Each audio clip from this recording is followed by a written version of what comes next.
자, 우리 그 챕터 17장이요. 거기 안정화 정책 거기 지난번에 잠깐 포인트는 말씀드렸는데 그냥 간단히 체크만 할게요. 체크만 하고 그다음 경기 변동 거기 좀 말씀드리고 경제 성장 그렇게 한 다음에 국제무역론 거기 조금 아마 들어가면 될 것 같습니다.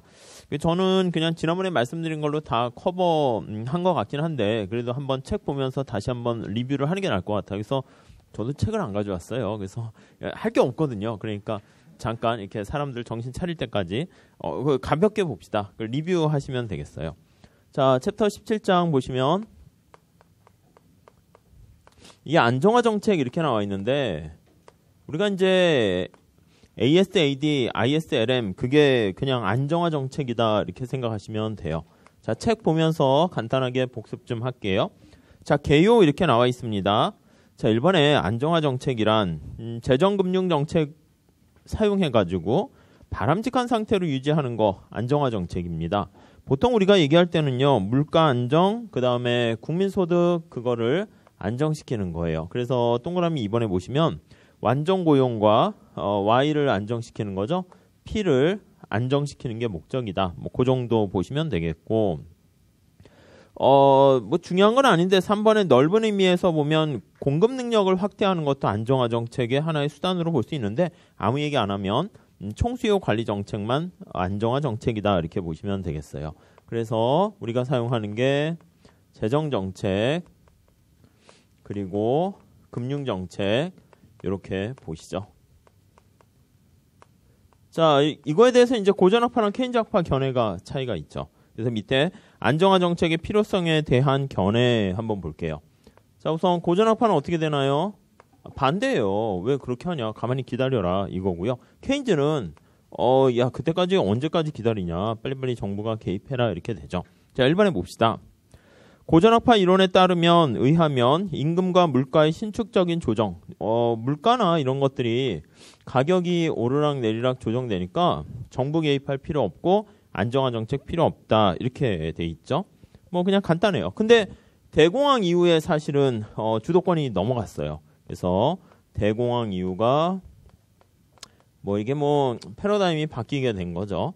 케인즈가 봤더니 야 피가 움직이지 않잖아. 변하지 않잖아. 그래서 피가 경직적인 거예요. 죽은 거예요. 그러니까 정부가 나서야 된다. 이렇게 되죠. 그래서 3번에 보면 경기 침체를 보게 되었는데 경기 침체를 극복하기 위해서 피가 자동적으로 조정 능력이 없으니까 정부가 개입해야 된다. 이렇게 되죠. 정부의 적극적인 개입. 이거를 강조하게 되었고요. 뭐 그냥 다 아시는 내용이니까 살짝 보시고 다음에 이후 새 케인즈학파, 그 다음에 케인즈학파로 이렇게 갔죠. 근데 또 이제 주도권이 바뀌어요. 1970년대 거의 보니까 60년대까지는 잘 작동됐는데 통화주의자가 이제 등장하기 시작했고요. 약간 오일샥이라고 할까요? 스태그플레이션 이런 게 되면서 약간 이제 뭐 얘네들이 통화주의가 이제 요때 계승을 하고 있었죠. 그래서 통화주의 프리드만 떠올리시면 되겠고요. 거기 6번 보니까 정부의 개입이 오히려 경제 상황을 더 불안정하게 만드는 거예요. 그래서 정부 개입에 대해서 부정적이죠. 특히 통화량 측면에서 돈을 자꾸 늘었다 하다 보니까 인플레가 문제가 되는 거예요. 그래서 인플레이션을 지적하면서 통화량을 K% 준칙이라고 할게요. K% 준칙에 맞춰서 해야 된다. 이런 식으로 주장하게 됩니다. 그냥 뭐 스토리 살짝 보시고요. 자, 그래서 요 아이디어는 이제 새 고전학파로 가고 요 아이디어는 새 케인즈학파로 가고 그래서 5번에 보시면 아직까지도 학자들 간에는 안정화 정책을 어떻게 할 것인가에 계속 논란. 제가 봤을 땐 논란은 아니고요. 관심 없어요. 지금 이거 경제학이 망하기 직전에 뭘 논란이에요. 지금 이럴 때가 아닌데. 아무튼 그렇습니다. 아무튼 책은 그렇게 돼 있고 안정화 정책의 필요성의 여부. 그냥 이거예요. 고전학파 필요 없다. 얘 필요하다. 그냥 끝이에요. 끝. 자, 그거를 살짝 한번 볼게요. 497페이지 밑에 그림 별표 5개 해달라고 그랬죠? 쉬운 건데 시험엔 자주 나와요. 그걸 잘 보셔야 돼요. 기출문제를 좀 그냥 직접 보시면 더 좋을 텐데. 자, Y가 있고요. 거기 보시면 장기 AS 곡선이니까 장기 AS 곡선 이게 완전 고용 국민소득 수준이 여기 있고 물가 이렇게 있습니다. 자, 지금 상태가 어떻게 되나 볼게요. AD/AS 이렇게 있는데 여기가 AD고요. 여기가 AS예요. 이렇게 AS 제로 이렇게 있죠. 이 제로점 봅시다. 이것 그림을 딱 봤을 때 느낌이 어때요? 기뻐요? 막 좀 슬퍼요? 우울해요? 아무 생각 없어요? 뭔가 완전 고용 산출량 수준보다 뭔가 이렇게 더 뭐 답답한 거 있잖아. 이게 여러분들이 그냥 엄마 아빠다라고 하면은 이 얘가 지금 최선을 다해서 공부 안 하고 있는 거예요. 오늘 뭐 하냐 했더니 그 다 빈자리가 몇 개 있네. 그 어디 갔어? 이런 거죠. 그러니까 이게 실업 상태라고 생각하시면 되는데 비효율적인 상태예요. 그래서 뭐가 이쪽으로 갔으면 좋겠어요. 노란 색깔 기준으로. 어떻게 해야 될까요?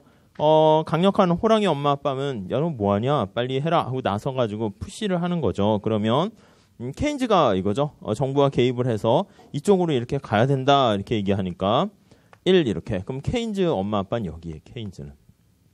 고전학파 엄마 아빠는 뭐예요? 가만히 놔두는 거예요. 공부도 마찬가지예요. 상담하러 왔는데 제가 뭐 이거 하세요. 필요 없어요. 한번 내년에 떨어져 봐야지. 그럼 이제 떨어지고 나면 이제 다음에 취업 어디 할까 이렇게 하는데 밖에 별로 좋지 않다는 걸 또 깨닫고 그럼 이제 다시 들어오는 거죠. 근데 회사하기엔 내가 그런가? 그럼 이제 세무사로 이렇게 돌려서 할 수도 있고 뭐 그렇게 될 수도 있겠죠. 그래서 그냥 고전학파 엄마 아빠는 그냥 가만히 놔둬요. 그러면 알아서 경제가 침체된 상태잖아요. 그러니까 느낌이 이게 침체되어 있는 상태고요. 장기에는 가만히 놔두면 그러니까 시험 문제는 케인즈 학파를 물어보지 않아요. 가만히 놔두면 어떻게 되겠니 하면 침체되면 모든 게 이게 슬프다니까요. 그래서 주가도 떨어지고 물가도 떨어지고 임금도 떨어지고 막 이렇게 된다고요. 자, 그러니까 비용이 하락하게 되는 거니까 AS가 하방 이동한다고요. AS가 우측으로 하지 마시고 하방으로 하세요. 하방 이동하게 되면 얘가 쭉 내려앉아요. 그럼 이렇게 돼서 가만히 있으면 곡선도 보지 마시고 그냥 이걸 따라서 이렇게 내려가는 거죠. 물가는 하락하면서 국민소득은 이렇게 증가하는 그런 상태가 돼서 장기의 고전학파 이렇게 보시면 되겠습니다. 시험 문제는 가만히 놔뒀을 때 어떻게 되는가 그걸 물어보니까 케인즈를 물어보진 않습니다. 근데 그냥 제가 말씀은 드리긴 한 거예요. 자, 그래서 거기 한번 볼게요. 자, 두 번째 줄 보세요. 경기가 침체 보시면 되겠고 침체. 비자발적 실업이 있습니다. 꿀꿀한 겁니다. 다음 동그라미 2번. 단기에는 임금이 경직적일 수 있지만 장기에는 동그라미 치세요. 장기에는 아무 얘기 안 하면 장기에는 그걸 물어보는 거예요. 장기에는 자 임금이 하락해요. 임금이 하락. 옛날에 이거 안 썼는데 지금 써요. 그래야지 필기한 다음에 좀 알 수 있게. 그러니까 임금 하락하니까 AS 코스트가 하락해서 하방 이동 이렇게 보시면 되겠죠. 자, 그래서 다음 줄 가보시면 단기의 AS 곡선이 오른쪽 하방으로 해달라고 그랬어요. 하방으로 이동하게 되고 완전 고용에 달성하게 됩니다. 근데 문제는 뭐냐면 이게 속도 문제예요. 아니 이게 정신을 차리는데 시간 빨리 간다고 그랬죠. 제가 여러분들 그래서 한번 마음대로 해보세요. 마음대로 살아보세요. 그 다음에 경험을 느끼신 다음에 필요성을 느끼게 되면은 그래야지 진짜 이렇게 다 열심히 하게 되는데 아이고 눈 감았다 떴더니 45이나 이렇게 돼요. 그럼 너무 늦었잖아. 그러니까 이게 천천히 깨달으면 안 돼요. 그러니까 좀 빨리 깨닫는다는 전제하에서 이렇게 되는 것이고 케인즈 뭐예요? 야 너무 천천히 깨닫잖아. 그냥 그거는 나중에 힘들더라도 나중에 막 이렇게 우리도 할까요? 자물쇠로 잠가가지고 자습할 때 그 노량진 그런데 공무원들은 그런 거 있잖아요. 자물쇠 자습 뭐 해가지고 진짜 잠그는 거야. 그리고 이제 직원들이 딱 양복 입고 지켜가지고 어디 나가려고 그러면 사인 받아야 돼. 어디 가십니까? 화장실이요. 그럼 진짜 봐야 돼. 막 해가지고 이렇게 5분 내에 나오세요. 뭐 이런 식으로 하고 다시 체크하고 안 그러면 막 학원인데 막 퇴학시켜 막 이렇게 그런 게 어딨냐 하는데 여러분들의 궁극적인 목적이 합격하는 거. 집으로 막 시험 성적표 막 보내면 어떨까요? 막 해가지고 이번에 수시 뭐 일일 뭐 테스트를 봤는데 전체 학생 중에 몇 등입니다. 그러면 부모님들이 막 더 좋아할 수 있어요. 아무튼 그러니까 좀 너무 하잖아요. 그렇죠? 그래서 아무튼 케인즈는 이제 그렇게 강압적으로 하라는 것이고 고전학파는 그래도 좀 자율적으로 제가 장기긴 하지만 자율적으로 자기가 깨닫게 되니까 빨리 기다리면 이렇게 갈 것이다. 그 생각의 차이예요. 얼마나 빠르게 가격이 잠깐 얼음하고 이렇게 멈춰 있는데 금방 깨어날 것이다. 그래 아니야. 얼음 이게 뭐 거의 겨울왕국 같이 오랫동안 그냥 있을 것이다. 그거 뭐 생각이죠, 뭐. 자, 그렇게 보시면 되겠고, 그래서 다음 줄에 보면 비교적 빠른 시간 내에 이루어진다면 그런 거 있죠. 다음 줄에는 임금 조정이 시간이 걸리는 경우, 그러니까 임금이라는 게 저 P라는 거예요. 이게 이제 떨어지게 되는데 이게 너무 서서히 떨어지게 되면 문제가 되고 빨리 떨어진다는 전제가 있으면 고전학파에 좀 가깝고, 그러니까 만약에 임금이 좀 이렇게 잘 안 떨어지게 되면은 그러면 정부가 개입해야 된다 이렇게 가게 됩니다. 그래서 거기 서서히 아니면 다음 줄에 조정이 비교적 신속하게 이루어진다면 그 정도로 생각하시면 되겠어요. 자, 밑에 나머지 설명은 다 똑같은 얘기니까 그냥 참고로 보시고 아무 얘기 안 하면 밑에 그림에서 2점이 원래 균형점인데 F점으로 가게 되는 거 그 정도 보시면 되겠습니다. 넘어갈게요. 자, 아무튼 우리는 이제 정부가 가만히 있어라 하면 할 얘기가 없으니까 정부가 개입하는 거에 대해서 우리가 볼게요. 적극적인 정책과 소극적인 정책 이렇게 나와 있어요. 적극적 그리고 소극적. 네, 이렇게요. 자, 우선 1번 봅시다. 자, 이게 뭐 당연한 얘기를 해서 개념을 저인견이 내리기가 그래요. 어떤 1번에 보니까 적극적 정책이란 어떤 충격이나 교란이 있는데 경기 변동이 발생할 때 정부가 또 적극적으로 개입. 그냥 그 말을 그대로 썼네요. 그래서 적극적으로 개입을 해서 안정화시키는 것이고요. 약간 케인즈에 가까운 얘기가 되겠죠. 그래서 케인즈 빨간 홀 쓸까요? 적극적 개입 이렇게요. 다음에 2번 볼게요. 소극적이다라고 하면 민간 경제 자율적인 조정 기능 그거를 그냥 신뢰하는 거예요. 그래서 민간의 시장이죠. 시장 자율 이거를 강조하는 거예요. 시장 요거를 강조하는 거예요. 그러니까 약간 고전학파다 이렇게 보시면 되겠죠.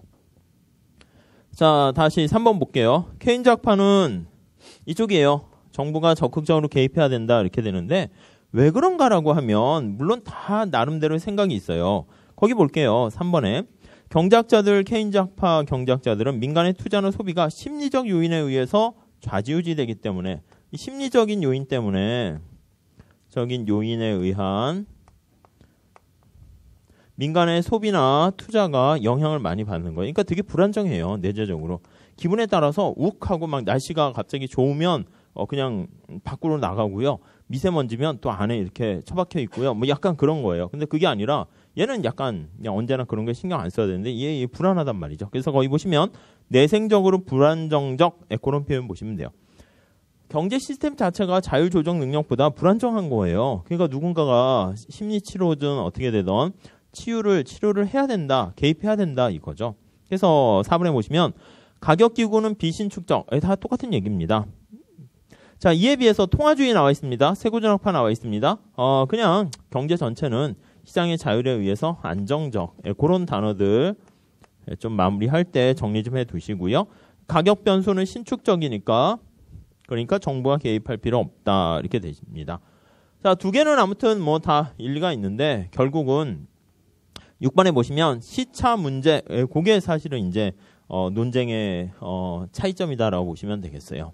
타임 렉이라고 하네요. 시차. 어떤 정책을 실시했을 때 효과가 빨리 나타나느냐 아니면 천천히 나타나느냐 이렇게 보시면 되겠어요. 1번에 볼까요? 시차란 어떤 변수 변화가 다른 변수에 영향을 미치는데 걸리는 시간적인 차이를 나타낸다 이렇게 말씀드렸죠. 그래서 제일 제가 봤을 때 지금 요즘 시험에서 가장 공부했을 때 효과가 빨리빨리 안 나타나는 시차가 긴 시험이 회계사 시험인 것 같아요. 그러니까 참으셔야 돼요. 계속 말씀드리지만 효과가 빨리빨리 나타나면 이렇게 막 팍팍팍 줄지는 않는다니까요. 근데 지금 이렇게 보면은 공부는 하는데 이게 내가 머릿속에 남은 건 없고 아침 수업 들은 거 오후 경제학 하니까 다 까먹은 것 같고 뭐 이렇게 돼요. 그러니까 이게 좌절스럽고요. 도대체 이게 근데 뭐 한 거의 1000명 가까이 700~800명씩 합격하는 거 보면 나도 할 수 있을 것 같긴 한데 어떻게 하지 하는 생각도 들고 막 이렇게 되는데 이게 좀 계속 기다려야 된다니까요. 누가 이제 철봉 매달리기처럼 버티는 사람이 이제 승리하는 시험인 거예요. 그러니까 계속 말씀드렸는데 옆에 있는 사람이 경쟁자가 아니라니까요. 자기 스스로 그냥 얼마나 1년 거기서 이제 버티면 또 가끔 또 운명이라는 게 장난을 쳐가지고요. 신이 주사위를 굴리면 안 되는데 너 버티네? 신기하네. 그만둘 줄 알았는데 버티면요. 거기다 또 장난을 쳐요. 떨어뜨려요. 다음 시험에. 그러면 이거는 더 힘들어. 내 철봉 매달려 죽겠는데 머리에다 무거운 막 모래주머니를 발에다 또 하고 버티래. 근데 그거를 좀 넘어가면 오히려 그 다음에는 꽃길이 펼쳐져 있는데 그렇지 않으면은 대부분 떨어져요. 대부분. 그러니까 사실 이게 만만한 게 아니죠. 대부분 떨어지고 마음의 상처를 입고 좌절스럽고 막 이렇게 막 몸도 막 이렇게 아프게 되고 공부만 계속 하니까 이것도 스트레스 받으면서 공부하는 거잖아요. 그러니까 그럴 때는 상담을 받으시거나 그렇죠. 대화로 푸시거나 상담 많이 하세요. 상담이라 하면은 그렇잖아. 상담할 게 뭐예요? 질문을 하러 오셔야죠. 여기 보면 있잖아요. 질문이 있습니다. 온다는 게 상담합니다. 이렇게 되는 거죠. 아이고, 그 세법 시험 봤는데 점수가 뭐 50입니다. 어제 상담하는데 괜찮아. 50점이면 잘한 거야. 하고 세법 선생님이 그러시더라고. 그래서 한 30점 받은 친구는 30점 잘한 거야. 70점이면 70점 잘한 거야. 이렇게 그 상담이지 뭐. 안 그러면은 근데 제가 봤을 때는 제일 중요한 게 시험을 응시했느냐, 응시 안 했느냐, 이게 이제 중요한 거예요. 그래서 응시했다 하면은, 그거는 이제 합격. 그러니까 0과 1이에요, 0과 1. 그러니까 여기서의 점수는 중요한 게 아니라, 응시했다 그러면 다 1이고, 응시 안 했다, 빵. 빵빵빵 이게 누적되면요, 그러면 그냥 사실 끝나는 거예요. 학원 입장으로서는 사실은 보면은 안타깝긴 하지만, 사실 이렇게 끝까지 못하는, 버티지 못하는 사람들은요, 뒤늦게 그냥 포기하는 것보다 빨리 포기하는 게 낫긴 하죠. 어떻게 보면은. 아무튼 뭐 제가 말씀드리고 싶은 거는 무서운 얘기일 수도 있어요. 효과가 빨리빨리 안 나타나니까 미리 제가 알려드리는 거예요. 대비하라고. 그렇죠? 자, 그래서 어디 보시면 시차 나와 있고 2번에 볼게요. 밑에 그 박스 있잖아요. 그걸 별표하세요. 그러니까 사실 이렇게 박스나 내용 간단한 게 정리가 잘 된 거 있으면 그냥 그걸로 눈으로 한 번에 쫙 보시면 되는 거지 말로 뭐 읽으면서 이렇게까지 할 건 없어요. 그래서 제가 사실 뭐 그냥 옛날에 아예 설명을 안 했는데 시험이 안 나오니까 아예 설명 자체를 안 했는데 또 막 열심히 읽고 막 밑줄 치고 보고 그러더라고요. 그래서 이거 왜 보세요? 그랬더니 책이 있잖아요. 그렇게 해서 아셨죠? 그러니까 봅시다. 자, 3번. 그래서 이번엔 그냥 보는 거예요. 불안해 하시는 것 같아서. 그래서 인식 시차는 거기 보시면 정책 당국이 경제 상태를 인식할 때까지 걸리는 시차. 그렇죠. 어떤 뭐 멀리서 어떤 위험, 충격, 쓰나미가 오는데 그걸 자기가 깨닫는 그거 인식하는데 걸리는 시차고 실행 시차는요. 행동으로 옮겨요. 그래서 옮길 때까지 시차. 그건 이제 내부 시차입니다. 그렇죠? 오늘은 공부할까 말까? 아니야 해야겠어. 막 고민해요. 그 인식시차 옆에 사람한테 물어보고 해야지. 뇌는 해야지인데 몸은 지금 밖에 가고 있어. 그러면 안 되죠. 그럼 아무튼 붙잡아가지고 책상에 여기 앉아 있는 거 거기까지가 이제 실행 시차고 그다음에 이제 공부를 해야죠. 그게 외부 시차 거기 나와 있습니다. 자, 뭐 간단한 얘기고요. 넘어갈게요. 자, 외부 시차는 거기 첫 번째 줄 4번에 보시면 정책을 실행한 다음에 그 효과가 나타날 때까지 걸리는 시차 이렇게 돼 있습니다. 그래서 정책 실행 이전과 이후 이렇게 나누면 돼요. 그래서 밑에 거기 표시되어 있죠. 외부 시차 정책 시행된 후 이렇게 보시면 되겠습니다. 자, 문제는 뭐 그거를 문제로 내거나 그러진 않고요. 거기 보시면 재정금융정책 관련해 가지고 물어본다고요. 거기 보시면 1번에 자, 재정정책 얘기인데 거기 보시면 정부 지출을 변경시키거나 세율을 조정하는 거 다 국회 심의를 거쳐야 된단 말이에요. 그래서 재정정책은 내부 시차가 길어요. 그래서 재정정책 같은 경우는 정부 지출을 증가시켜야 된다. 이거 할 때 심의를 받아야 되니까 시간이 좀 오래 걸려요. 그래서 내부 시차는 길지만 시차가 뭐 롱이라고 쓸까요? 길어요.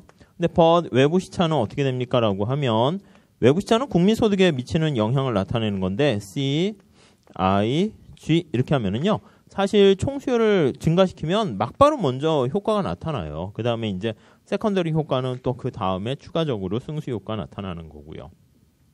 그래서 외부 시차 직방적인 효과를 나타낼 때는 재정정책이 훨씬 효과적이에요. 반면에 2번 볼게요. 자, 통화량을 조정하는 게 이제 금융정책이죠. 하나만 보세요. 재정정책을 기준으로 잘 보세요. 금융정책은 중앙은행 총재가 통화량을 증가시키려고 하면 되는 거니까 내부 시차는 굉장히 짧아요. 돈을 풀면 되는 거야. 근데 그게 외부 시차로 국민소득 증가시킬 때는 통화량을 증가시키면 이자율이 떨어지고 그것 때문에 소비 투자가 증가해야 되니까 외부 시차가 서서히 그러니까 길다 이렇게 보시면 되겠습니다. 역시 표가 정리가 잘 돼 있죠. 그래서 여기는 그냥 표로 보시고 내용은 안 보셔도 돼요. 자, 오른쪽 날개 부분 체크만 하실까요? 자동 안정화 장치의 경우에는 내부 시차가 빵이다 이렇게 돼 있습니다. 그렇죠. 그냥 자동적으로 그냥 오토매틱 그냥 저절로 정책이 딱 작동되는 거니까 내부 시차 고민할 필요가 없어야 된다 이렇게 보시면 되겠어요. 그래서 계속 말씀드리는데 그냥 앉아서 하셔야 돼요. 그래서 정주영 회장님 말씀드렸잖아요. 고민을 해요. 머릿속으로 이거 할까 말까? 이거는 아예 회계사 시험 시작하기 전에 진지하게 고민해야죠. 근데 만약에 공부하기로 했어요. 그래서 1월, 3월 시작하게 됐으면 그냥 계속 하셔야 돼요. 그냥 행동으로 옮기는 사람이 합격 이렇게 되는 거지. 계속 이제 여기서도 이제 나 한번 뭐 회계랑 뭐 세법 뭐 경제학 다 끝나는데 이게 계속 나한테 맞나 안 맞나 이 고민하다가 할까 말까 계속 할까 이렇게 하다가 뒤늦게 하면은요 나중에 해야지 하면은 결국 공부 앉아있는 절대 시간이 작아지기 때문에 지금은 여러분들이 이제 생각 자체를 하시면 안 돼요. 그냥 계속 하셔야 되는 거예요. 아무 생각 없이 아침에 학원 갈까 말까? 아니요. 그냥 오셔야 되고요. 그냥 이미 아셨죠? 그렇게 하시는 게 제일 제가 봤을 때는 최적의 선택이다. 이렇게 생각하시면 되겠고요. 자, 밑에 한번 자동 안정화 장치랑 IS 곡선 나와 있는데 자동 안정화 장치는 여기 잠깐 보세요. 정부가 재정 정책을 실시해야 된다는 거에 아직 하지 말라는 얘기예요. 아예 하지 말라는 거예요. 정부가 이랬다 저랬다 하지 말고 경제가 이렇게 호황과 불황이 이렇게 있으면 경제가 지나치게 과열돼 있잖아요. 그럼 우리가 누진세를 작동하는 거예요. 누진세가 저절로 작동되니까 가처분 소득이 줄어들어요. 그래서 여기 국민소득이 조금 떨어지고요. 경제가 지나치게 불황이에요. 침체돼 있어요. 그럼 이제 실업보험 같은 거, 사회복지 같은 그런 걸 통해 가지고 실업보험, 그래서 가처분 소득을 증가시키는 거예요. 증가시키다 보니까 경제가 약간 이렇게 소비를 더 증가시킬 수 있도록 하는 것이죠. 자, 그래서 정리하게 되면 자동 안정화 장치를 하게 되면 저절로 이렇게 정부가 이렇게 경기 변동의 폭이 축소가 되니까 재정 정책 하지 마세요 이렇게 되는 거예요. 근데 거기 보시면 밑에 1번에 한번 볼게요. 살짝만 보세요. 전에 시험에 기출이 된 적이 있어서 그러는데 자동 안정화 장치가 잘 작동된다라고 하면 국민소득이 증가했어요. 증가했을 때 가처분 소득이 감소하니까 여기 보시면 가처분 소득 감소로 소비 증가가 조금 크지 않잖아요. 그러니까 승수가 작아진다고요. 그러니까 밑에 그림에 보시면은 IS 기울기가 어떻게 돼요? 좀 더 기울기 가파르게 된다고요. 그러니까 여기서 가파르게 되니까 재정정책 효과 있지 않습니까? 또 이렇게 가면요. 자꾸 빙글빙글 도는 거예요. 지금 얘는 재정정책 필요 없다라는 전제에서 시작하는 거고요. 우리가 IS 기울기 가지고 재정정책이 효과가 있냐 없냐는 사실은 재정정책 효과가 있다라는 전제로 했을 때 얘기하는 거예요. 그러니까 약간 시작부터가 차이가 있어요. 아셨죠? 그래서 그건 나중에 그런 거는 객관식 문제 풀 때 조금 보시면 될 것 같고요. 그냥 괜히 자동 안정화 장치가 됐을 때 거기 보시면 IS 곡선이 급경사다. 이것 때문에 오히려 또 막 스스로 헷갈리니까 우선 그것보다는 재정정책 정부 개입에 대해서 반대한다. 거기까지만 아시는 게 단단하게 하시는 게 좀 더 좋지 않나 하는 생각입니다. 자, 그 정도 보시고 다음 페이지 가보시면 자, 아무튼 정부 정책의 효과나 시차나 이게 효과가 언제 일어날지를 잘 모르게 된다라고 하면은요. 그냥 아무튼 정부 개입 그냥 하지 말고 좀 기다려라 이렇게 되는 거. 그거니까 이제 약간 시차를 알게 되면 어떻게 될까요?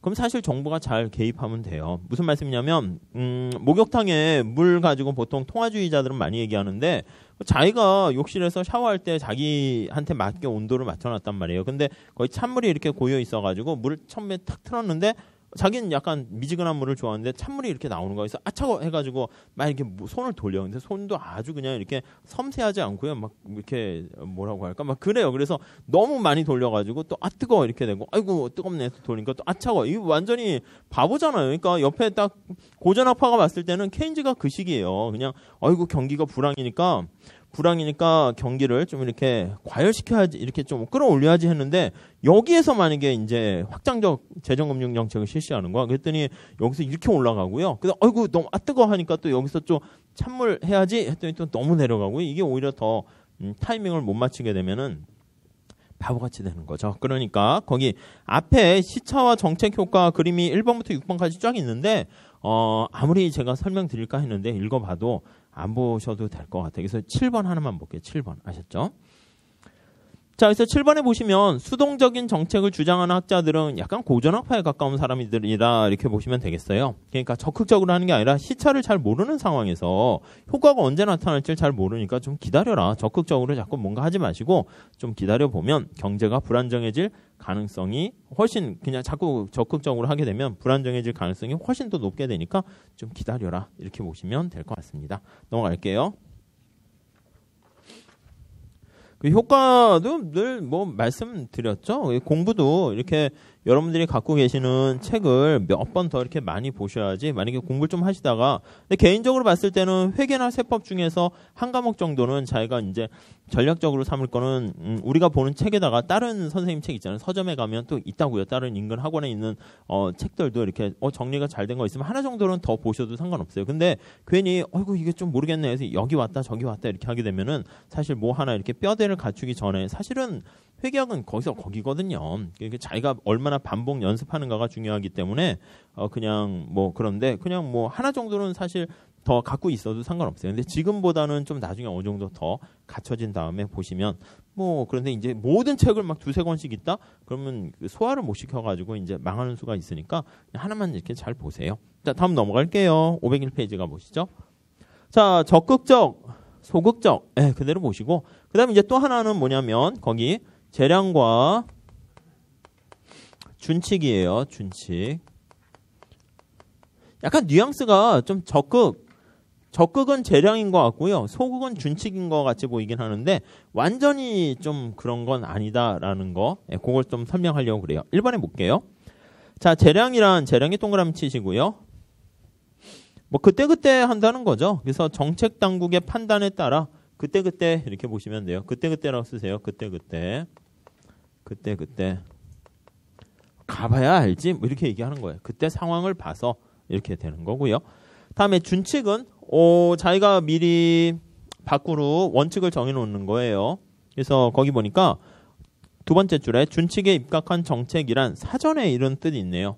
사전에 발표를 해요. 나 이렇게 하겠습니다. 그렇죠? 이렇게 막 공표를 해요. 그 다음에 경제 상황에 관계없이 이런 단어들 머릿속에 이렇게 감으로 가져가시라는 뜻이에요. 그래서 재량, 준칙 뭐 쉬운 얘기고요. 다음 2번에 보시면 자, 준칙에 입각한 정책이 반드시 수동일 필요는 없고요. 그 다음에 준칙에 입각한 것도 적극적일 수 있어요. 그러니까 이거 두 개가 같으면 하나만 했겠죠. 그래서 옛날에 뭐 같게 봤었는데 얘일 수도 있고 얘가 얘일 수도 있어요. 자, 그래서 한번 밑에 그 아래에 나와 있는 거 그거를 그냥 별표하시면 좋을 것 같습니다.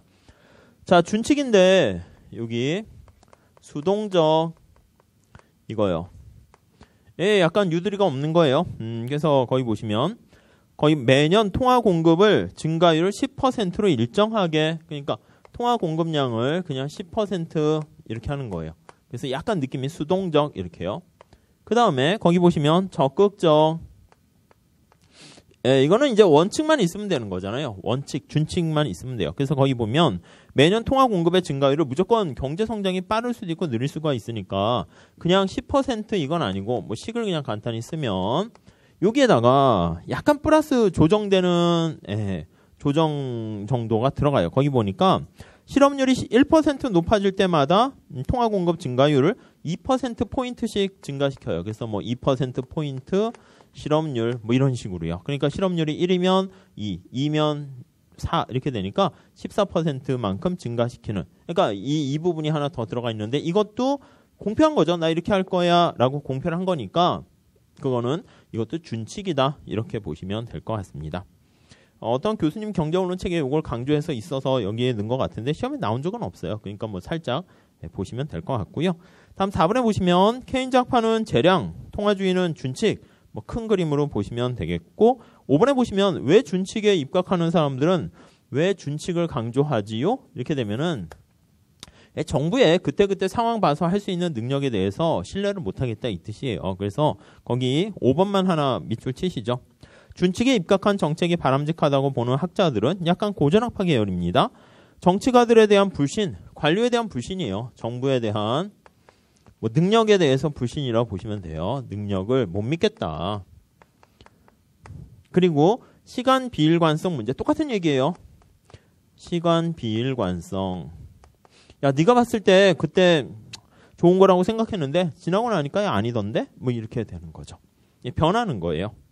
자, 그래서 밑에 정책 위반자에 대한 불신 이게 나와 있는데 거기서 얻게 된 게 맨 마지막 줄에 보세요. 정치적 경기 변동 이렇게 보시면 되겠어요. 이게 정치적 경기 변동. 그래서 이제 많은 경제학자들의 이제 변명이 뭐냐면 우리가 이제 국민연금제도라든가 많은 어떤 경제 정책을 세우거나 설정하거나 할 때 보면 경제학자들은 나름대로 이렇게 경제적으로 얘기를 했는데 그게 이제 국회를 통과하거나 정치가들이 서로 뭐 타협이나 야합을 통해 가지고 이게 왜곡되는 경우가 되게 많아요. 그러다 보니까 경제가 이상하게 가고 삐딱하게 가는 거는 다 얘네들 정치가들 때문이다. 이렇게 생각하시면 되겠어요. 아니면 정치가 같은 경제학자들 뭐 그런 사람들 때문에 그렇다고 얘기를 많이 해요. 그래서 우선 사실 현실에서는 되게 중요한 거죠. 그래서 자 거기 한번 보시면 자 1번에 한번 볼게요. 일부 학자들은 정책 담당자나 정치가를 신뢰하지 않아요. 그러니까 에이 재량보단 준책 손발을 묶어버리는 거예요. 걔네들이 개인의 사익을 추구하는 경우가 많지 국가와 뭐 민족을 위해서 하는 거는 좀 아닌 것 같다 이렇게 생각한다는 것이죠. 그래서 그 얘기가 바로 2번에 끝에 가보시면 합리적 판단보다는 자신에게 유리한 그런 경우를 많이 하고요. 3번 보시면 정치가들 표만이 얻으려고 하는 거지. 그것도 뭐 표만이 얻으려고 정책 이런 공약도 하는 거지. 사실 진짜 뭐 그렇기도 하겠지만 주 목적은 표 많이 얻으려고 하는 거예요. 자, 그래서 4번에 보시면 그래서 선거 주기와 관련해 가지고 경제 호황 불황이 반복되는 것을 정치적 경기 변동 이렇게 얘기하고요. 경제학에서도 저것도 하나의 뭐 중요한 토픽으로 다루긴 하는데 뭐 시험 문제에서 내기는 그래요. 그리고 이제 다른 시험 있잖아요. 무슨 공무원 시험이나 다른 그냥 여타 경제학 시험에는 이런 것도 물어볼 수는 있어요. 근데 우리 회계사 시험에는 좀 약간 좀 달라요.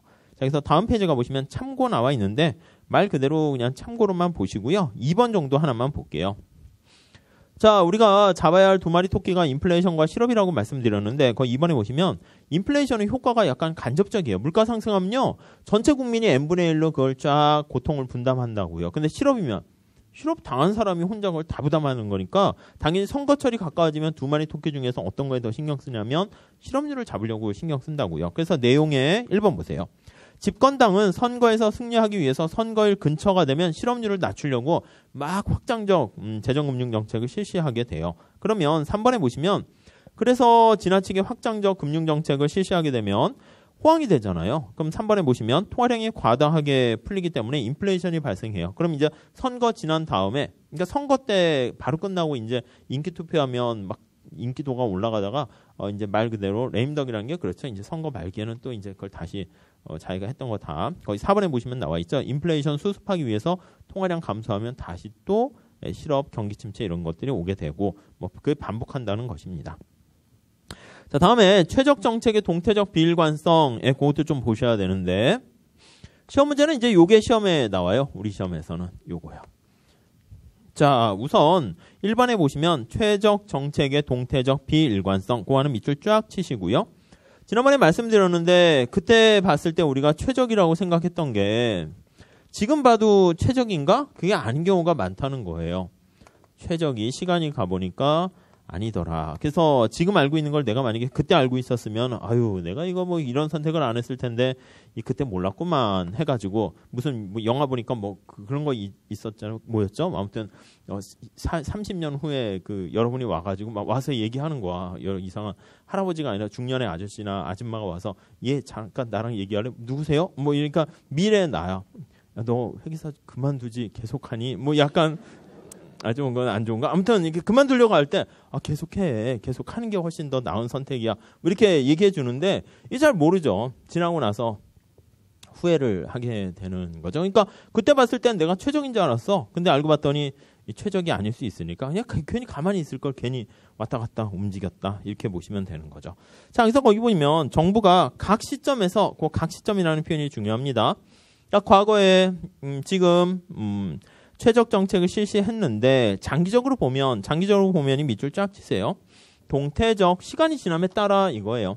그러니까 t-1기에 봤을 때 과거 지금 t기 이렇게 보시면 되겠죠. 그래서 시간이 지남에 따라 그러니까 경제학에서는 시간을 고려한 거 이거 다이나믹이다. 이걸 다이나믹 동태적 이렇게 보시면 되겠어요. 동태적 그때는 내가 이게 좋은 줄 알았는데 지금 보니까 아니더라. 자, 키들랜드 프레스컷 뭐 다 그냥 밑줄 치시고요. 노벨상 받은 사람입니다. 그러니까 결국 뭐냐면 그냥 재량보다는 준칙을 그러니까 그게 중요해요. 준칙을 지지하고자 하는 주장이다. 당연히 세고전학파, 고전학파 계통이다. 이렇게 보시면 되겠습니다. 자, 대표적인 게 시험 문제는 이렇게 물어보지는 않고요. 거기 나와 있는 것처럼 오른쪽에 나와 있는 그림 그걸 가지고 물어봐요. 최적 정책의 동태적 비일관성. 그림 한번 잘 보세요. 자, 수평 쪽 필립스 곡선입니다. 실업률이고요. 실업률. 수직 쪽은 인플레이션율, 물가 상승률 이렇게 있습니다. 자, 장기의 필립스 곡선이 이렇게 있죠. 장기 롱런 필립스 커브 이렇게 돼 있어요. 자, 그래서 요거 장기 필립스 곡선의 여기가 바로 자연 실업률. 이게 완전 고용 상태에서 실업률이에요. 완전 고용 이렇게 보시면 되겠죠. 자, 지금 처음 출발점이 A점 보시면 되겠습니다. A점 이렇게 있습니다. 자, 완전 고용 상태에서 실업률이 6% 이렇게 있네요. 실제 시험에서는 UN이라고 주기보다는 이렇게 6% 이렇게 숫자를 줘요. 자, 단기 필립스 곡선이 어떻게 돼 있습니까? 하면은 단기 필립스 곡선이 그냥 우아한 직선을 이렇게 그릴게요. 이렇게 단기의 필립스 커브. 자, 기대 인플레이션율이 어떻게 되나요? 거의 0%예요. 왜냐하면 여기가 빵이니까 필립스 곡선 기대추가 필립스 곡선 다시 한번 쓰시면 어떻게 됩니까? 하면 우리가 뭐 마이너스 뭐 알파로 할까요? 알파 U 마이너스 자연 실업률에다가 기대가 추가된 필립스 곡선 이렇게 돼 있죠. 그래서 요거 두 개가 같다라는 그 자연 실업률 요걸 나타내는데 요거랑 요게 똑같아야 되는 거예요. 그래서 지금 0%니까 기대 인플레이션율이 0%. 요거 잘 체크하셔야 돼요. 앞에 지난번에 설명드렸거든요. 필립스 곡선 잘 보시고. 자, 욕심이 생기는 거예요. 요거 지금 물가 상승률은 빵이고 자연 실업률 하에 지금 도달돼 있는 상태고 가장 좋은 상태인데 이 완전 고용 상태의 자연 실업률을 더 줄일 수 없을까 하는 욕심이 생겨가지고요. 정부가 확장 금융 정책을 실시해요. 그렇게 되면 얘가 이렇게 갈 수 있다고요. 단기적으로는 사람들이 예상이 그대로 가만히 있으니까 B점으로 가게 돼요. B점은 어떻게 돼 있어요? B점은 물가 상승률이 약간 5% 이렇게 됐는데 실업률이 거기 보시면 3%로 줄어들었어요. 물론 여기서는 물가는 상승했지만 실업률 줄어드는 게 훨씬 더 중요하다고 가중치를 뒀다는 전제 하에서 얘기하는 거예요. 그래서 거시경제학에서는 막 이걸 식을 세우거나 여기다 또 무찰곡선 해서 그리는데 우린 거기까지는 필요 없고요. 아무튼 A보다는 B가 더 효용이 좋다 이렇게 보시면 되겠어요. 그러니까 A도 후생 수준이 이렇게 돼 있는데 효용으로 따지면 B가 더 후생이 이렇게 좋은 거예요. 그래서 정부는 어떻게 하냐면 A에서 B로 이렇게 가게 돼요. 앞에 페이지에 그래서 그렇게 변한다는 얘기가 나와 있어요. 그래서 동그라미 1번에 보시면 내용 볼게요. 502페이지 밑에 내용 보시죠. 초기 경제 상태는 A점이었는데 A보다는 약간 물가 상승률이 좀 5%로 있더라도 실업률을 줄이는 게 훨씬 낫다고 생각을 해가지고요. 확대적인 통화 정책을 실시해요. 그래서 A에서 B로 가요. B에 유지되어 있으면 나쁘지 않다니까 더 좋은 상태예요. 그래서 2번 보시면 확대적인 통화 정책을 실시하면 단기적으로는 거기 동그라미 치고 별표하세요. 단기적으로는 그게 뭐냐면 거기다 밑줄 치시고 밑에다가 단기 필립스 곡선을 따라 이렇게 보시면 돼요. 단기에는 단기 필립스 곡선을 따라가고요. 장기에는 장기 필립스 곡선을 따라가야 되는 거예요. 그래서 단기 필립스 곡선을 따라서 A에서 B로 이렇게 가게 되고요. 자, 다시 장기에는 다시 네모로 묶으시고 사람들이 가만히 있지 않아요. 장기에는 물가 상승을 예상하게 되는 거니까 이 단기 필립스 곡선이 어떻게 되냐면 이거요. 물가가 5%로 올라갔으니까 기대 물가 상승률도 5%로 올라간다고요. 그래서 얘가 이렇게 된다고 해서 단기 필립스 곡선이 있고 기대 물가 상승률은 이렇게 5% 이렇게 되니까 얘가 위로 올라가게 되죠. 그래서 다음 페이지 다시 오른쪽 페이지 보시면 자, 그러니까 장기에는 여기 B점으로 갔다가 다시 C점, 장기 필립스 곡선에 있는 그 위치로 가게 되는 걸 알 수가 있고 여기가 C점 이렇게 되네요. C점을 가만히 보면은 어떻게 돼요? A점보다도 실업률은 6% 똑같은데 물가만 더 상승했으니까 더 열악한 상황이에요. 그래서 C점은 이렇게 있어서 얘가 훨씬 더 좋은 상황이죠. 그러니까 우리가 원래 생각했던 거는 B점으로 가는 건데 여기서부터 일시적으로 여기로 좋은 상황으로 갔다가 사람들이 기대가 반영하게 되면 여기서 이렇게 갔다가 다시 이게 상방으로 이동하니까 C점으로 가게 되고 이쪽으로 다시 가게 되니까 에이 뭐야 이전보다 더 나빠졌네 상황이 악화된 걸 알 수 있으니까 가만히 그냥 있으면 중간이들 하는데 괜히 뭔가 막 얘기하고 뭔가 일을 하다가 오히려 시도하다가 더 망하는 경우 알 수가 있습니다. 503페이지 가볼게요. 자, 3번에 별표하시죠. 자, 그래서 예상 인플레이션율이 높아지면 이렇게 돼 있습니다. 자, B점을 잘 보셔야 돼요. B점 봅시다. B점.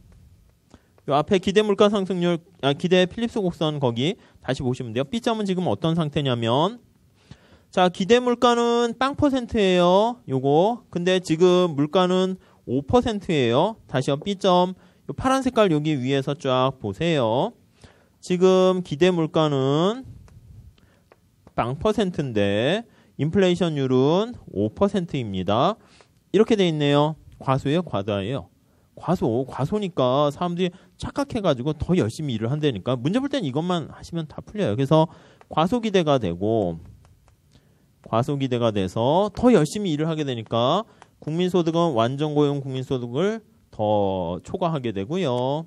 그리고 실업률은 자연실업률보다 더 낮아지게 되고요. 그러니까 지나치게 경제가 과열된 거죠. 그래서 실업률은 일시적으로 3%로 더 줄어들 수 있지만, 그러니까 잠깐 내가 공부할 수 있는 시간이 10시간이 최선을 다하는 건데 오늘 괜히 기분이 좋아서 15시간 할 수 있다니까요. 근데 머리 열이 난다니까요. 그래서 뭔가 부작용이 발생하고 그래서 이제 여기 보시면 필립스 곡선이 상방 이동하면 다시 원래 C점으로 되돌아가게 되는 거 알 수가 있네요. 자, 그래서 거기 예상 인플레이션율이 높아지면 필립스 곡선이 상방에 동그라미 치세요. 우측 이렇게 하지 마시고 상방 하방으로 하세요. 그게 아주 익숙해진 다음에 객관식 할 때는 뭐 우측 좌측으로 물어보기도 하는데 그냥 상방 하방으로 하시면 좋겠습니다. 그래서 결국 끝났네요. C점에 가게 되는 거 알 수가 있습니다. C점이 가장 열등한 상황이죠. 그래서 4번에 보시면 A점보다 훨씬 더 열등한 상황이 된다라는 거. 그러니까 5번. 그러므로 그때 나왔죠? 그때가 저 재량이에요. 그때 이렇게 정부가 최적 정책이라 해서 실시하기보다는 그냥 물가 상승률을 그냥 0%로 계속 유지하는 게 준칙에 입각한 게 훨씬 더 바람직하다. 이렇게 보시면 될 것 같습니다. 자, 시사점 보시면 되는데 간단합니다. 시사점은 최적 정책의 동태적 비일관성은 그냥 일관성 있게 쫙 해야 된다. 그때 이런 거 별로 좋지 않습니다. 공부도 그냥 꾸준히 하는 게 중요하다고 그랬죠. 그래서 공부 장소는 조금씩 바꾸는 것도 괜찮아요. 그래서 잠깐 여기서 하시다가 그때 정하시죠. 월요일은 여기서 하다가 월요일 점심은 잠깐 이 라운지 거기서 하시고 그다음 다시 또 보통 여기서 하다가 뭐 수요일 같은 날은 잠깐 한 3시간 뭐 위에 올라가 보셨어요? 거기서 3시간 커피숍 같은 데서 좀 하시고 뭐 그런 거는 뭐 잠깐 해도 되지만 그냥 한 장소에서 그냥 그리고 좀 약간 시끄러운 데서 공부하세요. 너무 조용하게 하는 것보다. 아셨죠? 그래서 시끄러운 데서 좀 공부하시고 좀 약간 그런 게 더 좋은 것 같아요. 자, 밑에 참고 테일러 준칙 별표하시죠? 테일러 준칙은 실제 문제를 풀어보시는 게 좋아요. 여기는 그냥 아이디어만 보시면 되는데 첫 번째 줄에 존 테일러 교수, 스탠포드 대학에 있는 교수인데 뭔가 그 트럼프 대통령 때 뭐 연준 의장이나 뭘 할지 않을까 모두 생각하는 사람인데 중앙은행의 단기 금리 설정에 관한 준칙 단기에 동그라미 치시고요.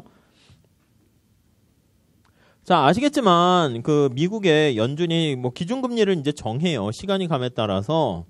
옛날에는 그 연방준비제도 뭐 우리가 알고 있는 그린스펀이나 뭐 등등 막 이런 사람들도 보면은 이게 금리를 어떻게 할까 할 때 정보를 되게 많이 해요. 그래서 많이 이렇게 경제학자들의 얘기를 듣고 상황을 다 봐가지고 금리를 올릴까 낮출까 이렇게 결정을 해요. 그래서 나름대로 막 이렇게 올렸다 낮췄다 이렇게 하지 않죠. 쬐끔쬐끔. 그래서 애기 걸음마 같이 가지긴 하지만 뭐 그린스펀 뭐 베이비 스텝이라고 하는데 아무튼 이렇게 뭔가 얘기했는데 이 테일러 교수가 그렇게 많은 정보를 통해서 딱 결정한 것 같이 얘기는 하는데 자기가 그냥 간단한 식을 세워서 봤더니 거의 이렇게 비슷한 거예요. 이렇게 맞아 들어가는 거야. 걔네 입장에서 우리 그렇게 간단하게 하는 거 아니에요. 엄청나게 뛰어난 경제학자들에게 다 정보를 받아가지고 나름대로 하는 거야. 이렇게 했는데 요거랑 거의 맞아 들어가서 맨 마지막 줄에 보시면 사후적으로는 많은 중앙은행이 또 요거 따라서 하는 것 같다라고 해서 하는데 시기 중간에 보면 약간 복잡한데 아이디어는 심플해요. 자, 거기 I가 명목금리예요. 대문자로 쓸게요. 저는 그냥 명목금리는 파이 이렇게 있고요. 그 다음에 2.0 뭐 이런 거 암기하지 마세요. 그냥 2.0%에다가 거기 0.5 이게 나라마다 다 다르기 때문에 그래요. 그래서 0.5 거기다가 파이에다가 목표 인플레이션 나와 있고 다음 여기 마이너스인데 플러스로 바꾸세요. 굳이 하기보다는 y y 스타 완전 고용 산출량 수준이라고 보시면 돼요. 이건 분모니까 그냥 이것도 그냥 분자에 초점 맞추시면 될 것 같고요. 자, 우리가 아시는 건 뭐냐면 언제 금리를 올려야 됩니까 하면은 언제 올려요? 경기가 과열되면 올려야 된다는 건 알고 있어요.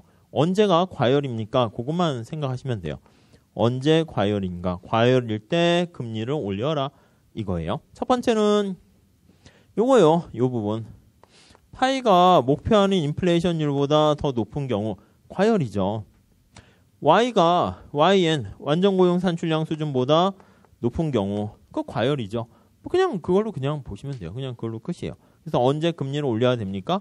경기가 지나치게 과열되었을 때 올려라. 근데 올리는 정도의 가중치가 여기 앞에 달라붙게 되는 거죠. 그래서 우리 회계사 시험에서는 요식을 아예 줘가지고 거기 나와 있는 어떤 거 하나만 밑줄 치시면 되냐면 동그라미 3번만 밑줄 치세요. 거기 이제 회계사에 나왔던 살짝 비슷한 지문인데 이 규칙에 따르면 실제 인플레이션율이 목표 인플레이션율과 일치하고 요거 두 개가 이쪽이 빵이라는 거야. 빵이고 GDP가 잠재 GDP가 같다면 여기도 빵이고 이렇게 되면은 연방 기금 금리가 어떻게 되냐면 2% 요걸로 돼야 된다. 요것도 이제 목표로 이제 결정돼 있다라고 하면 요걸로 돼야 된다. 이렇게 보시면 되겠습니다. 그래서 그거는 뭐 우리 책에 뭐 뒤에도 기출문제 나와 있긴 할 텐데 아무튼 그냥 뭐 그때 객관식 할 때 살짝 다시 볼 테니까 그 정도만 보시면 되겠습니다. 자, 이렇게 하시고요. 잠깐 쉬었다가 챕터 18장 경기 변동론 그거 뭐 가벼워요. 가볍게 보고 그다음 챕터 19장 경제 발전론은 안 해요. 우리 아셨죠? 이거는 그냥 뭐 할 필요 없고요. 그다음 경제 성장 이렇게 하고 국제 무역 이렇게 들어갈게요. 잠깐 쉬었다 할게요.